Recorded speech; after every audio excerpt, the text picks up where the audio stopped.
क्या चंद्रशेखर आजाद की जीत ने किया मायावती को मजबूर, भतीजे आकाश आनंद की वापसी की इनसाइड स्टोरी।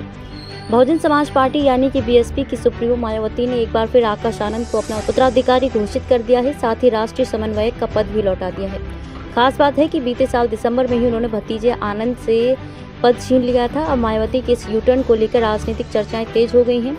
अटकलें हैं कि इस फैसले की एक वजह उत्तर प्रदेश की नगीना लोकसभा सीट से चंद्रशेखर आजाद की जीत भी हो सकती है, जो बहुजन आंदोलन के एक विकल्प के तौर पर उभरती हुई नजर आ रही है। हालांकि इसे लेकर पार्टी की ओर से साफ तौर पर कुछ नहीं कहा गया है। पद से हटाए जाने के बाद ही आनंद ने लोकसभा चुनाव प्रचार से दूरी बना ली थी। वहीं एक रिपोर्ट के अनुसार पार्टी को हारे हुए उम्मीदवारों से भी जानकारी मिली है कि अगर आनंद प्रचार अभियान जारी रखते तो बसपा का कोर वोटर माने जाने वाले जाटव, दलित और मुस्लिमों का एक वर्ग समाजवादी पार्टी और कांग्रेस गठबंधन का समर्थन नहीं करता।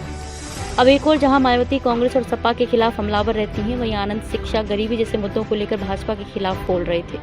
रिपोर्ट के अनुसार कुछ नेताओं का कहना है कि आनंद की जाने ने दलितों और मुसलमानों में संदेश दिया है कि मायावती भाजपा के दबाव में है। अखबार से बातचीत में एक नेता ने कहा कि उनका वापस आना बसपा को इस टैग से मुक्ति दिलाने में मदद करेगा कि पार्टी भाजपा की बी टीम है। ये जाटवों और अन्य दलितों के हमारे कोर वोटर बेस में फिर भरोसा तैयार करने में सहायक होगा और लोकसभा चुनाव में हार के बाद निराश कैडर में फिर ऊर्जा भर देगा। चंद्रशेखर आजाद की जीत। बीएसपी ने 2019 लोकसभा चुनाव में नगीना सीट से जीत हासिल की थी, लेकिन इस बार पार्टी चौथे स्थान पर रही। अखबार के अनुसार बसपा में कुछ का मानना है कि मायावती का फैसला बदलने का एक कारण आजाद समाज पार्टी कांसीराम नेता आजाद की भी जीत हो सकती है। सपा में आनंद की बहाली की वजह संभावित रूप से आजाद के दलित और युवा नेता के तौर पर उभरना भी हो सकती है।